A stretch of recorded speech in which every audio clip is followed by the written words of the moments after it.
everyone, and welcome to Doctor Who Panel to Panel. This is Jeremy Bumet, your host, welcoming you to episode number 167. This is a classic episode in which we represent a classic interview, and kind of worked out well because this is also being released on my birthday weekend. My birthday was on Friday, and I am spending the weekend away from Doctor Who. I'm actually at an X-Files 30th anniversary convention here at the Mall of America in Minnesota. It's kind of hard to pass that up. I've been an X-Files fan since I started watching the show back in 1993, and with the Mall of America being 15 minutes away from my house, it was kind of a no-brainer to go to the convention. So, on this episode of Doctor Who Panel to Panel, it's going to be kind of short and sweet. We'll start out like we always do by checking out the news, which is really, really brief. And then I'm going to represent a classic interview going way back to episode number 12. That is the first time I chatted with a former editor of Doctor Who magazine by the name of John Freeman, who, after that interview, has gone on to become a very big supporter of this podcast. He is a very big proponent of both Doctor Who and comics, and he's been on the show several times, but this is the very first time I had a chance to chat with him. And I thought, I've had several editor interviews over the past few episodes. What's one more? We're going to go ahead and throw this in. So this goes way back to 2014, and my first time to chat with John Freeman, and I hope you enjoy this interview. I hope you enjoy this episode as well as previous episodes of Doctor Who Panel to Panel. Please do me a favor and go to iTunes and like or give me a favorable review. I haven't had one of those for a while, so please let them know or let people know how much you enjoy this podcast. Also, make sure that you check out my Patreon. On Patreon, you can help back this podcast and help keep the lights on, help me pay some bills, whether it be the fees for Zoom or the fees to keep my podcast hosted and on the internet. Every little bit helps. You can contribute as low as $1, and it goes up from there. There's plenty of incentives and different things. If you enjoy listening to this podcast just to hear the interviews, you can subscribe for $5 a month and just be able to download the episodes without all the fluff and my banter and my reviews, and just go right to interviews. So please make sure you check out Patreon. And with that little shameless plug out of the way, let's get into this episode and check out the news. In Doctor Who comic news for this episode of Panel to Panel, let's take a look at the calendar to see what's coming out this month. Right now, it looks like on Thursday, September 14th, Doctor Who magazine issue number 595 should be released. It's always good to have a new issue of Doctor Who magazine, and we are pretty much at the end of the liberation of the Daleks, so that'll be good to read. Outside of that, the only other thing I have, it's kind of on the calendar and also the news for this week. Dan Slott has announced that his special, the Once Upon a Time Lord graphic novel, the hardcover, will be coming out officially on October 24th. That is hard, firm on the calendar, so make sure you get your order in. If you order from your local comic shop, they have an exclusive Adam Hughes cover. Otherwise, there's a regular cover you can get as well, or if you order it off of Amazon. So make sure you get yourself a copy of that. Trust me, I've read it. It's awesome. That's it for the new releases. Outside of that, the only other news that I have for this week, or this episode, is that Cutaway Comics have announced that they are going to be starting a new Kickstarter here sometime this coming month for the prequel to the wonderful episode, Third Doctor story, Inferno. The Inferno prequel is coming to Kickstarter sometime this month. A prestige issue comic based on the origins of the greatest Third Doctor tale is voted by Doctor Who magazine readers. It's going to have story written by Gary Russell and art by John Ridgway. And they will take us from a dark alternative 40s to the eve of Project Inferno with the special prestige issue. So make sure you go to Kickstarter and do a search for Cutaway Comics and get on their list to be alerted when that starts up. I know I'll be backing that myself. And there you go, nice, quick, easy news for this episode of Doctor Who Panel to Panel.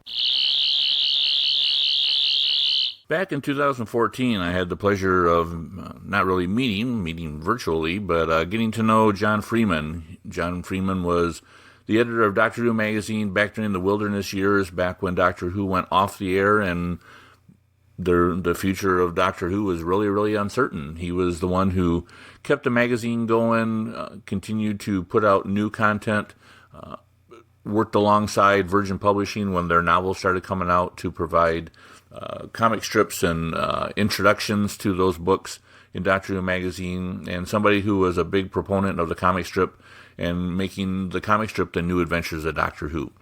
So back in 2014, back in episode 12, I had the pleasure of chatting with John Freeman, and here for your listening pleasure is representing that classic interview.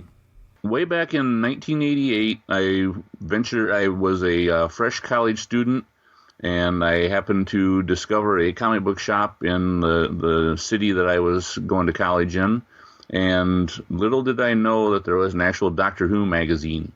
And the first issue that I ever picked up off the rack was issue number 142, which was part 2 of a comic strip called Planet of the Dead. And today's guest on Doctor Who Panel to Panel, former Doctor Who magazine editor John Freeman, was the writer of that strip. Mr. Freeman, to the show. Well, thank you very much for asking me to climb on board, Jeremy. How did you get involved with Marvel Comics back then? Well, it's a weird story in some ways. It's all Richard Starking's fault, who was the editor on the comic strip at the time. I was working as a designer in a fast print shop up in the northwest of England for a number of years, and I started doing a small comics fanzine, which ruthlessly extracted the Michael from British comics.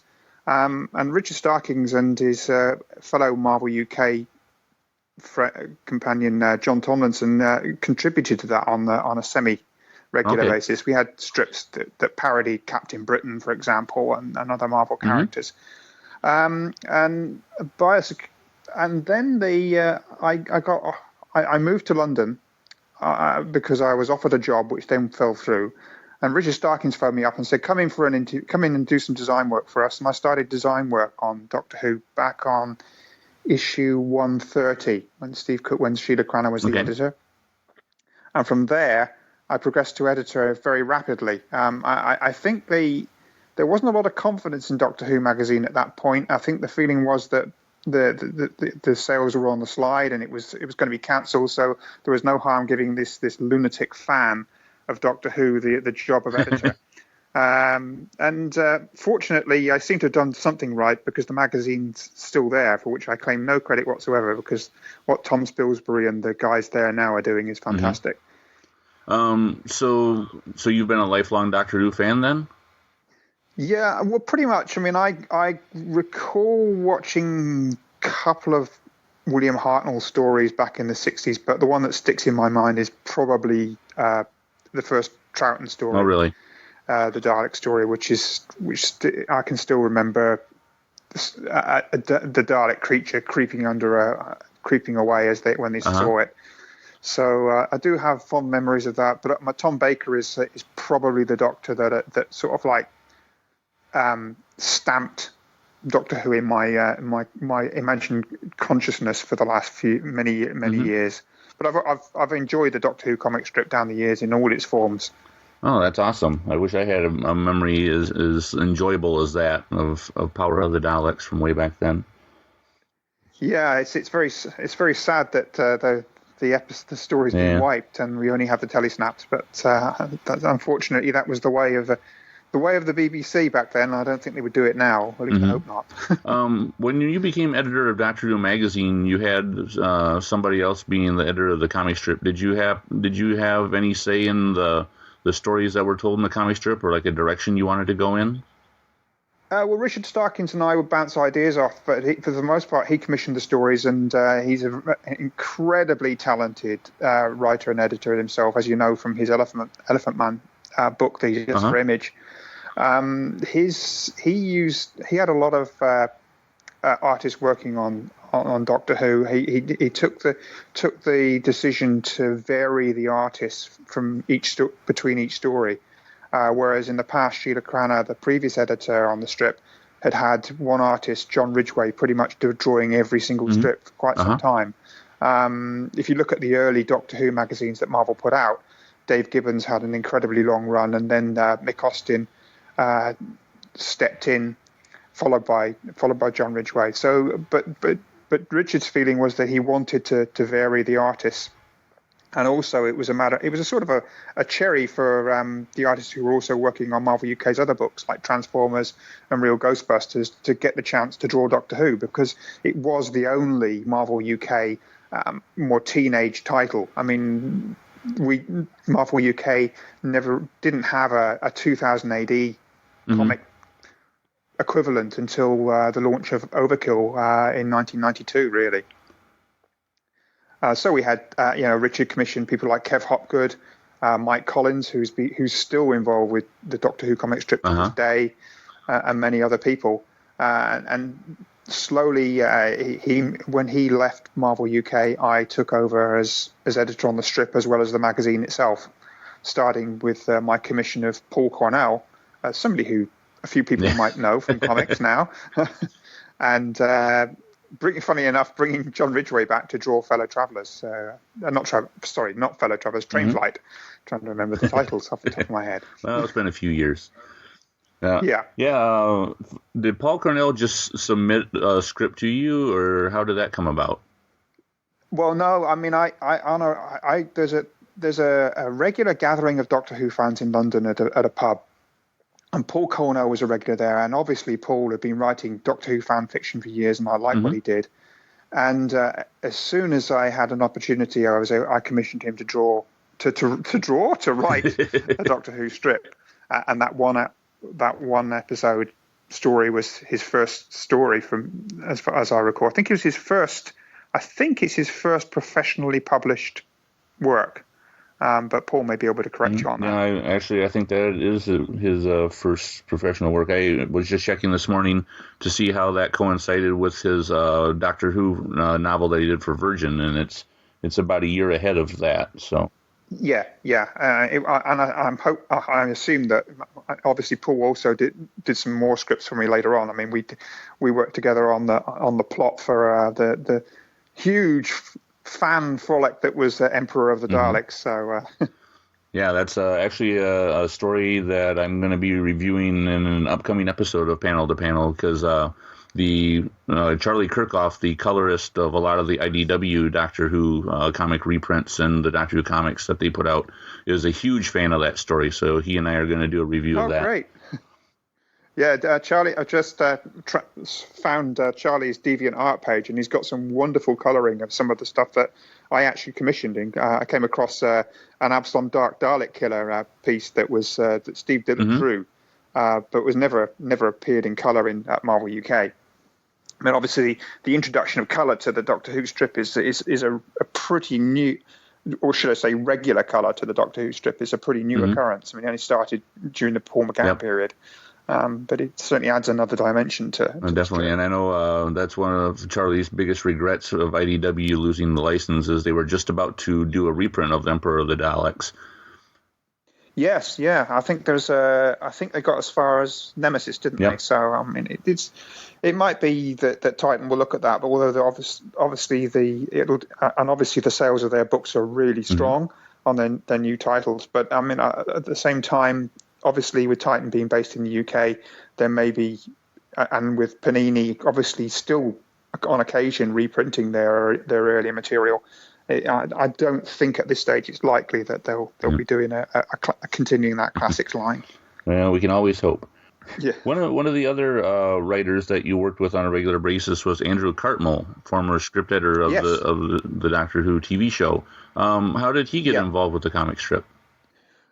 It was one of those sort of like BBC parties. I was there was a sort of Doctor Who production party which John Nathan Turner, bless his soul, invited me to, and Andrew Cartmel piped up when I first met him that he would rather like to write a comic strip, and I bit his hand off. I mean, funnily enough, I was discussing this with Richard Piers Rayner this morning on Facebook, and we were.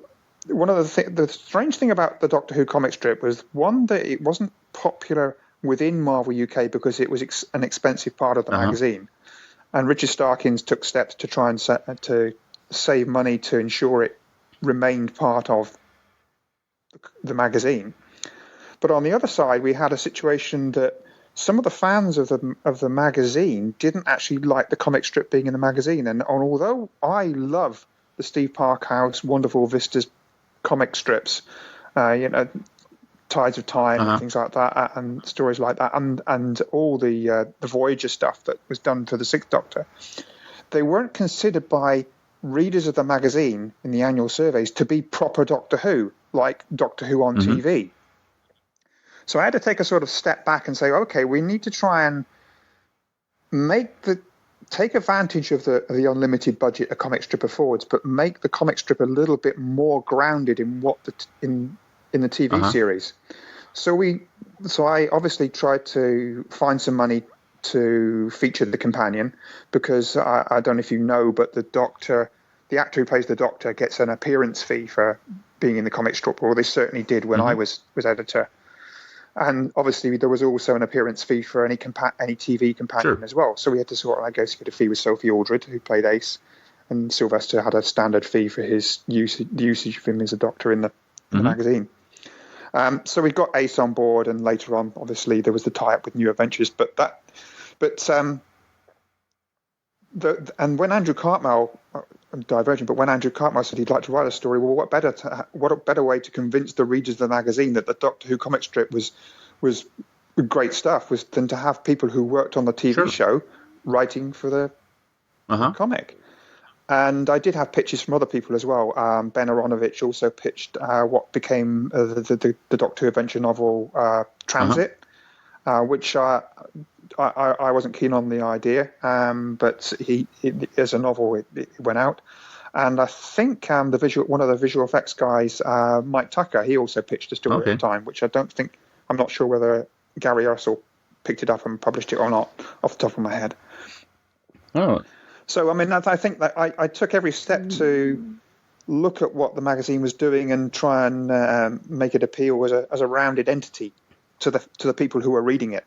And hopefully what we did was a success. It's always hard with a comic strip because everybody's got their own perception of what the Doctor looks like, and how an artist draws the Doctor sometimes isn't how people see him. And the artist has to stamp their own vision of the Doctor and their companions and the Daleks and the Cybermen on their interpretation of the script. Yeah. That's one of the things that to me, reading the strips, there's certain artists that to me are able to capture the Doctor's likeness the way I picture him, and other ones not quite so much.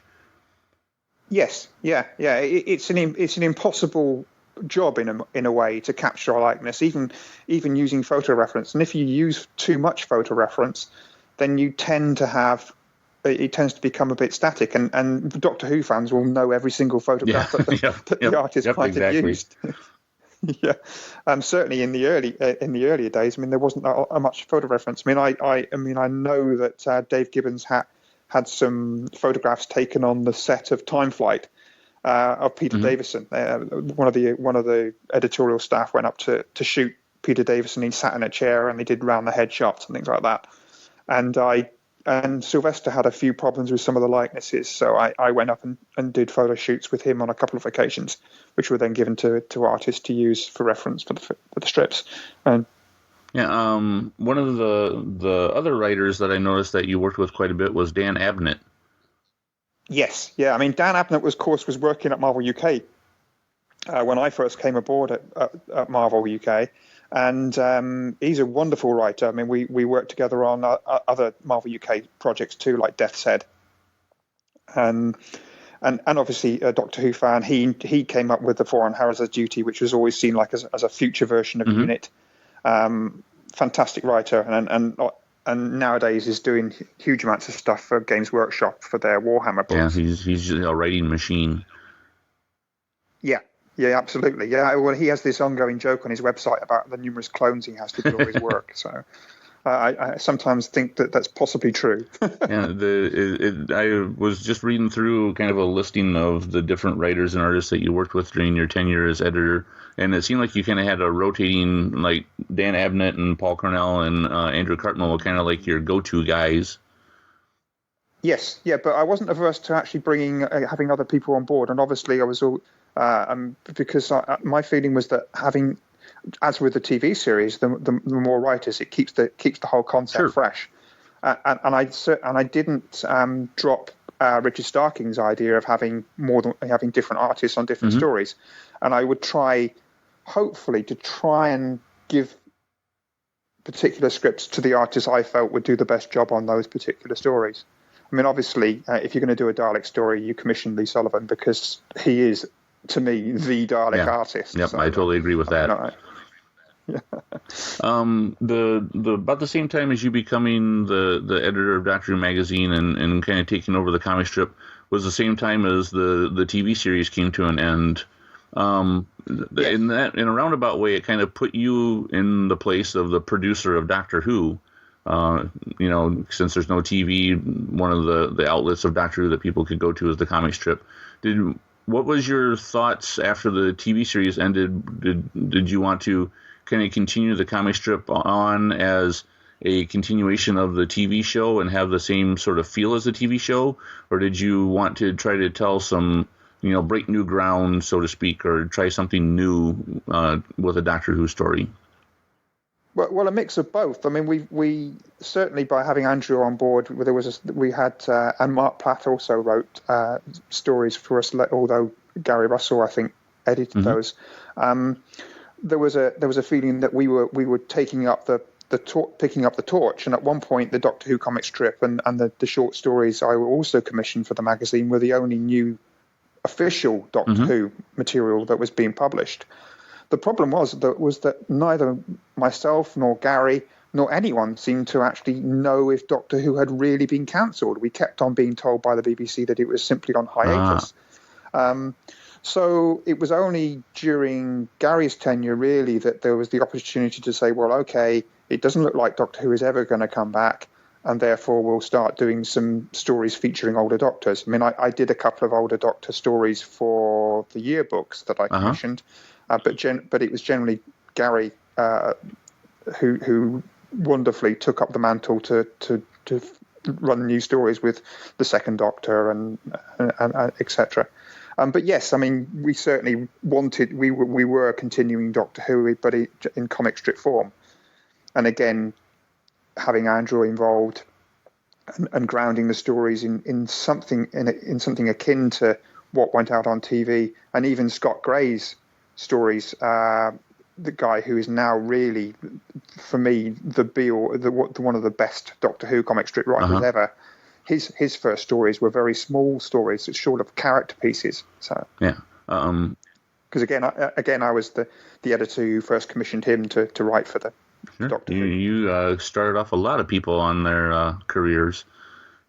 Yeah, well, it seems like it. Yes, I mean the talent was there, and as far as I'm concerned, talent went out, and I'm glad to have had the opportunity to help them on their many stepping stones to what they're doing now.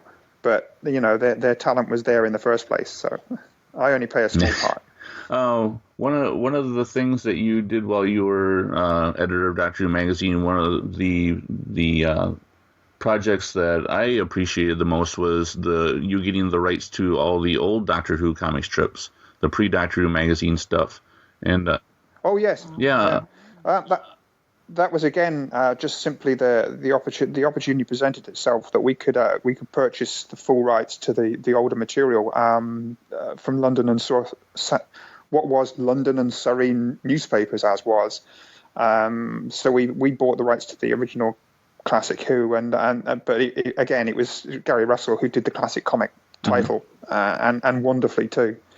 It was the early days of the internet back then, and I remember finding out about the precursor to Doctor Who magazine as far as the Doctor Who comic strips went, and being able to pick up Doctor Who classic comics and reading some of these old comic strips was a treat. Yes, I remember reading the John Pertwee stories from Countdown and TV Action when they were first published in 1970 here in the UK, and to me they were just fantastic. I mean the artwork was superb, and they were just great adventure romps. And most of them I think were reprinted in the classic comics. But obviously the John and Gillian stories are very, very quirky, typically British tales. and bear no relation whatsoever to Doctor Who as it been appearing on television. Although, of course, as Paul Scoones has researched, those stories were approved by the BBC. There was an approval process for those early Doctor Who stories that appeared in TV comic. Can you tell me a little bit about the formation of the Emperor of the Daleks storyline, just and kind of what was involved in the mass conglomeration of all these different Dalek stories kind of combined together? Well, I think I'm pretty sure that's probably one of the last stories that I was involved with as an editor. But certainly, but there was always an argument between Richard Starkings and myself. Richard Starkings always felt that Absalom Dark was a tragic character who would ultimately commit some act that would see him killed off. And from my point of view, Absalom Dark was one of the most popular non-TV characters ever. So I wanted to bring him back, and it seemed to me that time scooping him out of his timeline just as he was about to be destroyed in Nemesis of the Daleks was the best way of doing it. And Paul Cornell obviously enjoyed the story as well. But alongside with that was all the incredibly convoluted Doctor Who TV Dalek history that everybody was trying to make sense of. So that's part of that story. But it was just a wonderful romp. It was a great opportunity to do a minor Two Doctors story, in that you have you've got the Sixth Doctor appearing in there as well. I have to confess I don't really remember much about the story itself, other than I'm not having the issues to hand. But just Lee Sullivan's work on it is absolutely terrific. It was definitely a story that was, from my point of view, just it was a fan romp. I mean, and it was thoroughly enjoyed in the same way that Planet of the Dead, which was the Two Doctor 25th anniversary story I wrote, was, in that you got all those appearances by companions and supposed doctors, and fans love that fans of the show love that kind of stuff, as long as you don't do it too often. Because if you do that stuff all the time, then people get bored of it. You can't keep referring to continuity and indulging yourself with references to continuity. You've got to keep Doctor Who moving forward and having new concepts and new things that the Doctor has to face as perfection. Because I think if you indulge yourself with too much continuity gazing, then people get lost, certainly, and it makes it off-putting for new people to climb on board. Yeah, to me, Lee Sullivan's one of the consummate Doctor Who artists. Like, when I think of a Doctor Who comic strip, he's one of the artists that definitely pops into my mind first and foremost. Yeah, it'd be great to see him doing some more Doctor Who work. Yeah, hopefully we'll have that chance. Yes. One of the things, doing a little bit of research about your time with Doctor Who, is that you were involved in the potential formation of a Doctor Who newspaper strip. Yes, that came about through a meeting with some people from the Express newspaper group at the Angoulême big French comic festival, where they expressed an interest in seeing a strip. And I went back and had a think about it, and got together with Jerry Dolan, who'd worked with a fantastic artist called Sid Jordan on a British newspaper called Jeff Hawke, which you probably won't be familiar with, but was hugely popular here in the UK and in Europe, particularly Italy. It's a science fiction strip that ran on a daily basis in the Express, and we just came up with as a result of a sort of like an idea romp we had at a British Doctor Who convention in Cardiff. We came up with the Dalek story that we ran some of in the magazine, because I wasn't going to waste all the ideas, even if the Express in the end decided not to go with it. Funnily enough, Tim Quinn, who was the writer on the little Doctor Who cartoon strip that ran in my issues of Doctor Who, also similarly pitched a newspaper strip to the Daily Mail. Really? When David Tennant was a Doctor, and the Steve Parkhouse did draw some spec strips, but again, nothing came of it. So it's hard now with adventure strips in newspapers.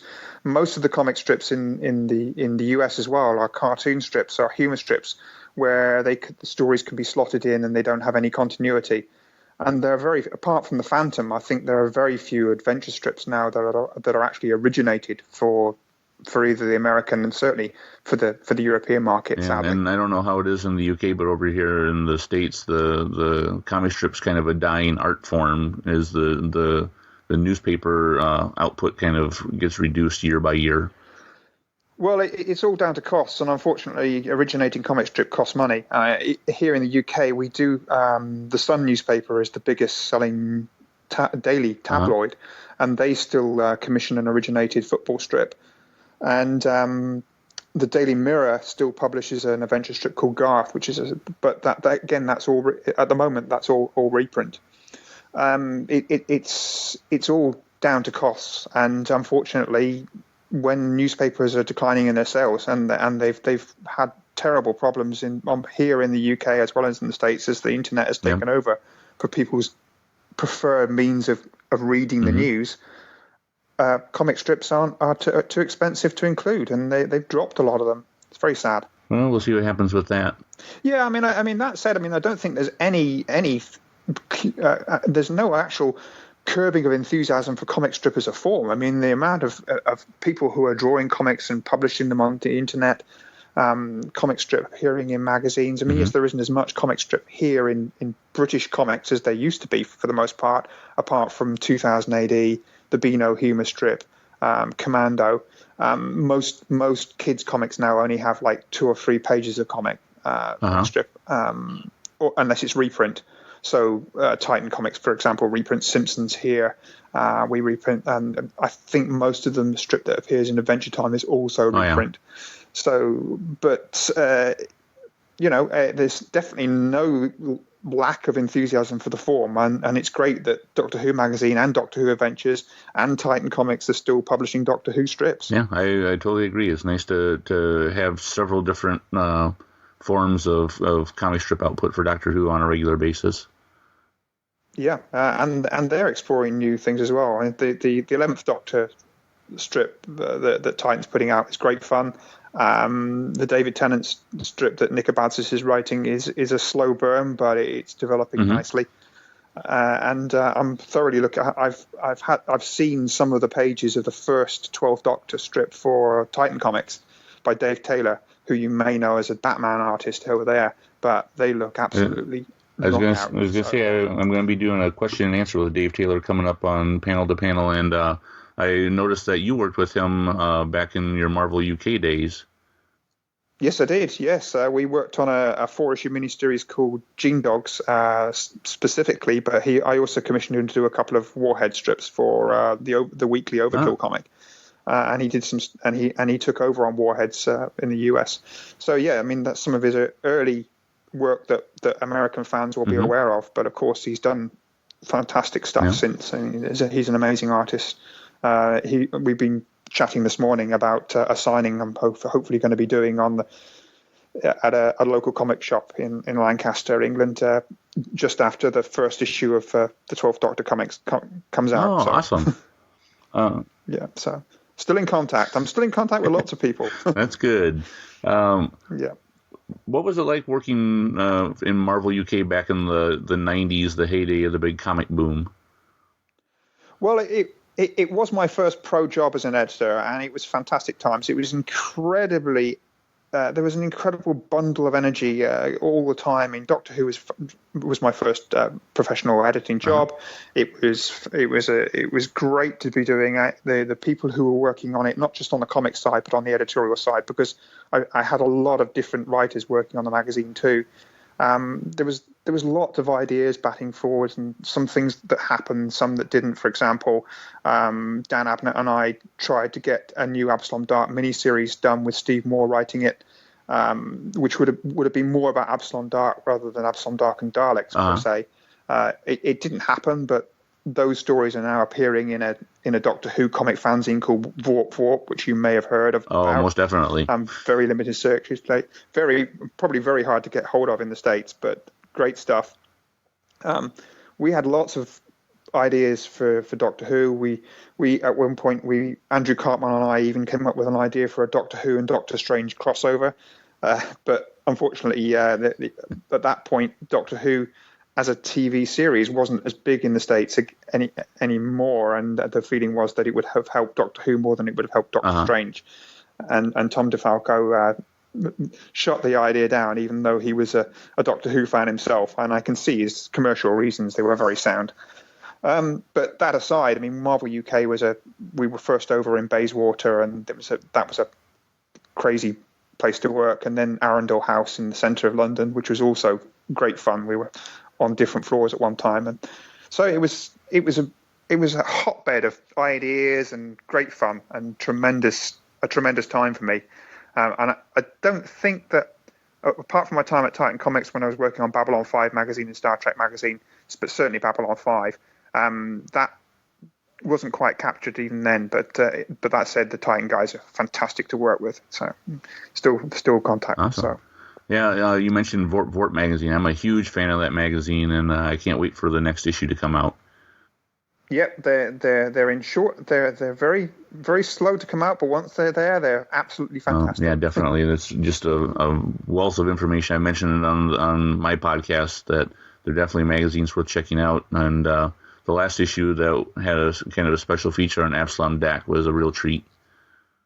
Yes, yeah. As I said, favorite character. I still got the T-shirt, which I really. Yeah, lurking somewhere. So, in your 10 years as editor on Doctor Who magazine, what would you say is your proudest moment or proudest achievement? I think the proudest moment is probably keeping the magazine going. To be honest with you, I mean, it was seriously there were times that there was a perception that it didn't have long to run. So, I mean, it'd be impossible to identify specific strips or particular aspects of the magazine because it was. You know, you just do it at the time and you just hope for the best that people are going to like it. You have to work to what you believe is going to be the best thing for the magazine.